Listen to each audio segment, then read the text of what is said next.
소위 세계에서 가장 좋은 대학 하면은 이제 하버드, 예일 이런 대학을 이야기합니다. 소위 이제 아이비 리그라고도 이야기를 합니다. 이 아이비 리그라는 유명한 대학에서 세계적으로 아주 유명한 명강의가 세 가지가 있다고 합니다. 그 첫 번째는 하버드 대학의 마이클 셀던의 정의란 무엇인가라는 강의이고, 이것이 우리나라에도 번역이 돼서 몇 년 전에 한동안 큰 인기를 얻었던 책이기도 합니다. 또 예일대의 케이건 교수의 죽음이란 무엇인가라는 죽음에 대한 주제가 명강의로 알려져 있고 또 이렇게 책으로 소개가 되기도 했습니다. 또 하나는 하버드 대학의 샤하르라는 교수가 쓴 해피어, 행복학이라고 말할 수 있겠죠. 이것이 또 명강의로 알려져서 수많은 사람들이 몰려들고 학생뿐 아니라 외부인들도 청강을 허락받아서 듣기도 하고 또 세계적으로 유튜브로 알려지기도 하고 책으로 만들어지기도 하고 그러한 유명한 3대 명강의로 알려져 있습니다.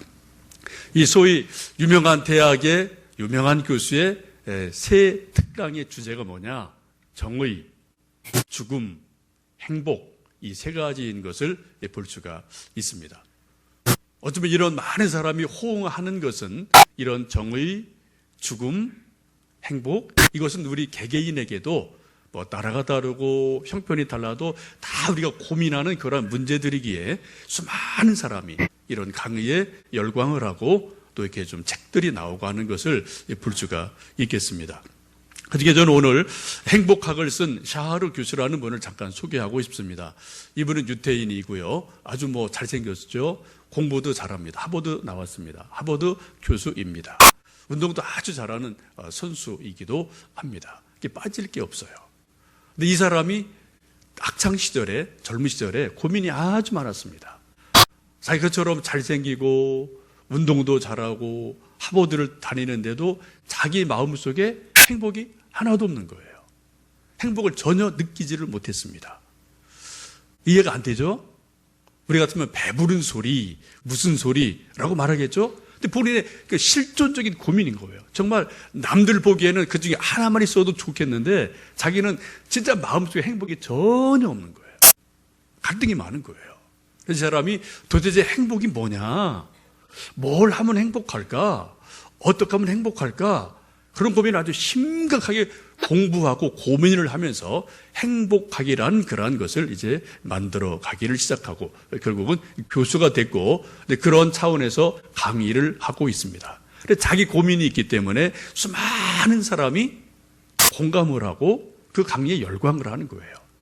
여러분 아시지 않습니까? 뻔한 답하면 사람들 공감 안 합니다. 그거 정답 다 알죠. 그건 모르나요? 행복하게 삽시다. 행복합시다. 다 알죠. 그럼 어떻게 해요? 무엇을 어떻게? 그 과정이 중요하지 않습니까? 나름대로 이 사람은 자기 그런 깊은 처절한 고민이 있었기 때문에 그런 강의의 사람들이 공감을 하고 또 많은 영향력을 주는 것을 보게 됩니다. 여러분 도대체 행복이 어디서 올까요? 무엇 하면은 행복할까요? 어떻게 하면 행복할까요? 지금 여러분 이 자리에 앉아 계신 여러분 지금 행복하십니까? 아니면 나는 불행해라고 느끼십니까? 그래 나 조금 행복해라고 느끼십니까? 반반이십니까? 어떻습니까? 여러분 도대체 무엇을 어떻게 하면 좀 더 여러분이 행복하실 수가 있겠습니까? 일반적인 세상의 대답은 우리가 다 알고 있어요.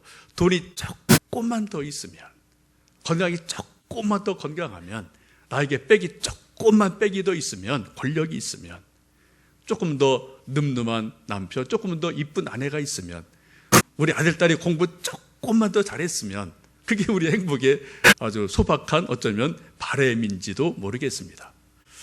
여러분 정말 우리에게 조금 더 저것이 조금 더 있으면 행복할까요? 맞습니다. 행복합니다. 분명히 행복해져요. 그러나 여러분 그것이 있다고 해서 우리가 완벽하게 영원히 행복할 수 있을까요? 결코 그렇지 않다는 것을 우리는 경험적으로 너무나 잘 알고 있습니다. 도대체 어떻게 하면, 무엇을 어떻게 하면 우리가 좀 더 행복할 수 있겠습니까? 이 행복학을 깊이 연구하고 세계적으로 명강의로 알려져 있는 이 샤하르 교수는 6가지 행복의 계명을 나름대로 제시를 하고 있습니다.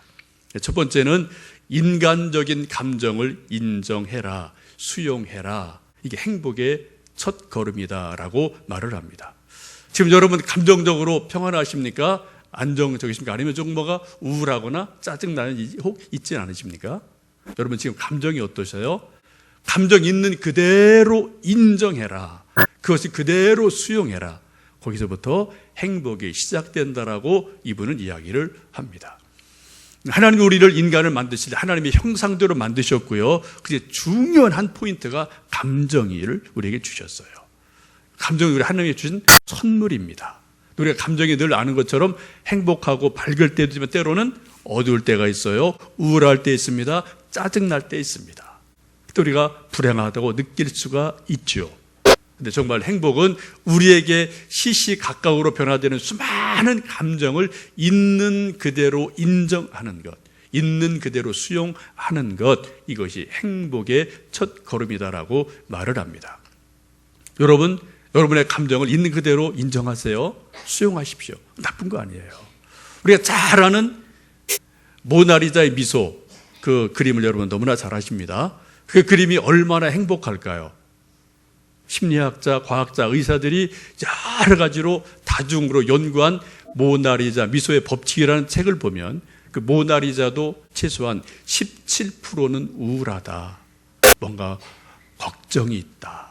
짜증스럽다. 그 표정이 그게 있다라고 수많은 사람들이 연구한 그런 보고서를 낸 적이 있습니다. 여러분 이 세상에 완벽한 행복, 완벽한 미소는 이 세상에 아무도 없어요. 조금 더 기쁠 때가 있고 조금 슬플 때가 있고 밝고 어두울 때가 정도 차이는 있지만 우리 모두는 불행, 밝음, 어두움이 우리에게 다 있다. 그것을 그대로 인정하는 것이 행복의 첫 걸음이다. 정신건강에 좋다라고 이야기합니다. 여러분의 감정을 있는 그대로 수용해 주세요. 인정해 주세요. 스스로 자꾸 탓하지 마십시오. 그게 납니다.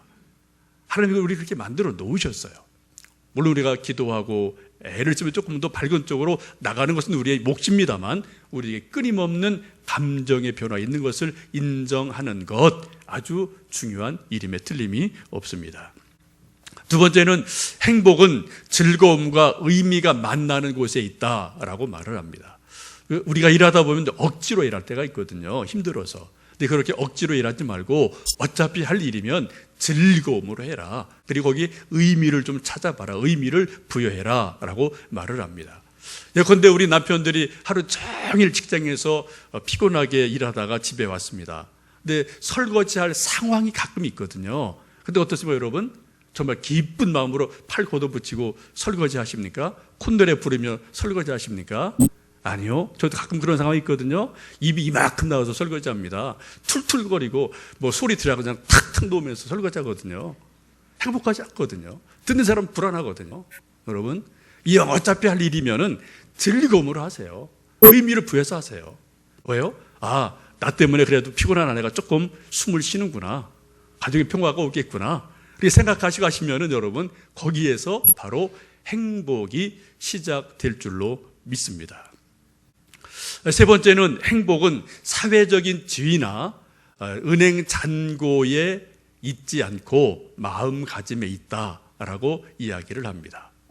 우리 생각에는 조금 더 권력이 있었으면, 은행에 조금 더 돈이 있었으면 좀 더 행복할 텐데, 여러분 이 말 맞습니다. 사실이에요. 그러나 그것이 영원한 우리 행복을 보장해 주지는 않는다고 말을 합니다. 돈이 없어서 불행한 사람도 많지만 돈 많아서 불행하고 인생 망가진 사람도 엄청나게 많습니다. 사실 많아요. 여러분 영화 베테랑 보셨습니까? 유아인이 재벌 2세로 나오게 되는데 그 친구는 돈 많아서 인생 망한 거예요. 불행한 사람이에요. 그렇죠? 컴퓨터 게임에 마인크래프트라는 것이 있는데 이것을 개발한 사람이 페르손이라는 스웨덴 사람입니다. 이것을 게임을 개발하고 이것이 이제 팔리면서 2조 8천억이라는 엄청난 거부가 돼요. 이 사람 미국으로 날아갔습니다. 가장 좋은 곳에서 800억짜리 저택을 샀습니다. 그리고 차를 수십 대를 굴리고 매일 저녁 친구들 불러서 1억 단위의 파티를 하는 것이 예사이기도 합니다. 자기가 못할 것이 없는 거예요. 이 사람이 요 근래 얼마 전에 트위터에 자기의 마음을 올린 것이 외신에 보도된 적이 있습니다. 여러분 아시는 것처럼 트위터는 다 공개된 그런 공간이지 않습니까? 이렇게 자기의 마음을 그렇게 이야기하고 있습니다. 엄청난 부가 나를 극도로 외롭고 의욕도 없게 만들었다. 의미 있는 관계도 맺지 못하게 만들었다. 내가 계속 노력해야 할 이유를 잃어버렸다. 파티를 벌이고 무엇이든 할 수 있게 되었는데 정작 나는 이렇게 외로운 적이 없었다. 여러분 이해되십니까? 배부른 소리 하고 있죠? 이 사람은 자기 심정을 그대로 고백하는 거예요. 돈이 너무 많으니까 친구 관계에서 어떤 진짜 친구가 없다는 거예요. 내가 일할 이유도 없어요. 살아갈 의욕, 소망이 없어요. 돈이 다 있으니까. 정말 사람이 다 자기를 돈으로만 보고 있지 사람으로 친구로 보질 않는다. 정말 나는 외로워 죽겠다. 불행하다. 라고 지금 하소연하는 것을 볼 수 있습니다. 우리 생각에는 아이고 정말 복의 겨운 소리 하고 있네. 배부른 소리 하고 있네. 라고 말하겠지만 이건 본인의 실존적인 자기 고백이에요. 여러분 돈 많은 사람이 다 행복할까요? 절대 그렇지 않습니다. 권력 많은 사람이 다 행복할까요? 절대 그렇지 않습니다. 우리가 흔히 뉴스에 보는 사람들 누굽니까? 돈 많은 사람, 권력 많은 사람들이 불행한 경우들을 우리는 종종 이리저리 보곤 합니다. 그래서 잠언은 이렇게 말씀합니다. 무릇 지킬 만한 어떤 것보다도 더욱 내 마음을 지켜라. 왜냐하면 생명의 근원이 마음에서 나기 때문이라고 말씀을 하고 있습니다. 계속해서 이 교수가 말하기를 네 번째는 단순하게 살아라. 다섯 번째는 몸과 마음이 하나라는 것을 기억해라. 여섯 번째는 기회가 되는 대로 감사거리를 찾아내고 감사를 사람에게 누구에게 감사를 표현해라 라고 이야기를 하고 있습니다. 세상은 끊임없이 옛날은 옛날 지금은 지금대로 행복에 대해서 이야기합니다. 왜요? 우리 모든 인간은 다 행복에 대해서 관심이 많거든요. 저도 행복하고 싶고 여러분도 행복하고 싶고요. 어른은 어른대로 애들은 애들대로 다 행복하고 싶은 것이 우리 본심이기도 합니다. 여러분 행복에 대한 것을 주제로 아마 컴퓨터를 검색해 보시면 그런 글, 논문 혹은 책들이 수십 수백 가지 옛날부터 현대까지 주르륵 책들이 수백 가지가 뜰 겁니다. 수많은 사람들이 현인들이 나름대로 행복에 대한 처방전을 이렇게 해보세요. 저렇게 해보세요. 이렇게 하면 행복해집니다. 수많은 것을 얘기합니다. 노래를 통해, 영화를 통해, 드라마를 통해, 책을 통해서 혹은 심지어 요즘은 광고를 통해서 이렇게 해보세요. 행복할 겁니다. 광고도 엄청나게 많이 쏟아지는 것을 볼 수 있습니다. 여러분 어떻게 생각하십니까? 우리가 세상에 수많은 사람들이 처방하는 그런 처방을 따라서 이렇게 저렇게 할 때 정말 우리가 행복할까요? 네, 맞습니다. 약간의 행복이 분명히 있습니다. 영향이 분명히 있어요. 그러나 그것이 영원한 행복은 결코 아니라는 것을 우리가 곧 깨닫게 되어집니다. 그렇다면 우리 인간을 지으신 하나님께서 우리 인간이 행복하기를 원하시는데 우리가 어떻게 하면 행복하다라고 하나님은 처방을 내리고 계실까요? 지금 저희들은 신약 성경 읽기를 통해서 지난주까지 로마서를 다 따라오시는 분들은 읽으셨어요. 로마서가 조금 딱딱한 성경입니다. 조금 교리적인 게 많아서 조금 단단해 보이는 성경이에요. 그러나 거기 조금만 들어가면 그 속에 엄청난 하나님의 진리들이 있음을 발견을 하게 됩니다. 마치 호두가 겉은 단단하지만 호두 껍질을 딱 깨뜨리면 그 안에 아주 맛있는 고소한 호두 알이 있는 것처럼 로마서가 그러한 성격을 가지고 있습니다. 좀 기회가 되면은 언제 로마서를 집중적으로 저도 더 연구하고 싶고 좀 묵상하고 싶고 또 여러분에게 말씀을 드리고 싶어요. 저 개인적으로 대학 1학년 때 로마서를 통해서 구원의 확신을 가졌습니다. 제 영적 눈이 띄어졌습니다. 그의 겨울방학에 3박 4일간 그때 200~300명의 대학생들이 모여서 함께 수련회 하면서 그때 로마서에 대해서 깊이 있게 말씀을 공부했던 것이 지금도 제 기억에 오래도록 남아 있습니다. 제 신앙의 출발도 사실은 로마서와 함께 시작했다고 해도 과언이 아니에요. 여러분, 로마서가 딱딱하지만 그것이 깊이 들어가면 그 속에 엄청난 하나님의 진리가 있음을 우리가 발견을 할 수 있습니다. 요즘 신약 성경 읽기를 하면서 이제 몇몇 분들 얘기를 들어보니까 우리 집사님들 여러분들 가정에서 신앙 부흥회가 일어나고 있더라고요. 어떤 가정은 이제 남편이 퇴근하면은 그걸 기다려서 이제 아기를 잠재우고 같이 부부가 주어진 그날의 성경을 같이 읽고 또 기도를 한답니다. 또 어떤 분은 막 그때 깨달아지는 게 너무 많아서 막 메모하고 노트를 하는 그러한 분도 계십니다.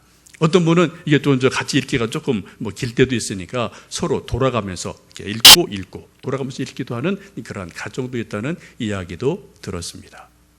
여러분, 혹시 지금까지 신약 읽기 따라오지 못한 분 계시면 아직 늦지 않았습니다. 조금만 열심히 내면 돼요. 여러분, 한두 번 빠지면 또 이게 좀 쭉 밀리기 쉽거든요. 용기를 내십시오. 다시 오늘부터 다시 시작하십시오. 어제부터 누가복음 시작이거든요. 자, 여러분 빨리 좀 따라오시고 계속해서 12월까지 어쨌든 신약을 한번 읽으리라 그러한 다짐을 가지시고 한번 도전을 해보시면 좋겠습니다. 말씀 읽는데 하나님의 은혜가 있고요. 하나님이 주시는 행복이 분명히 있어요. 여러분, 오늘 로마서에서 주시는 행복이 무엇입니까?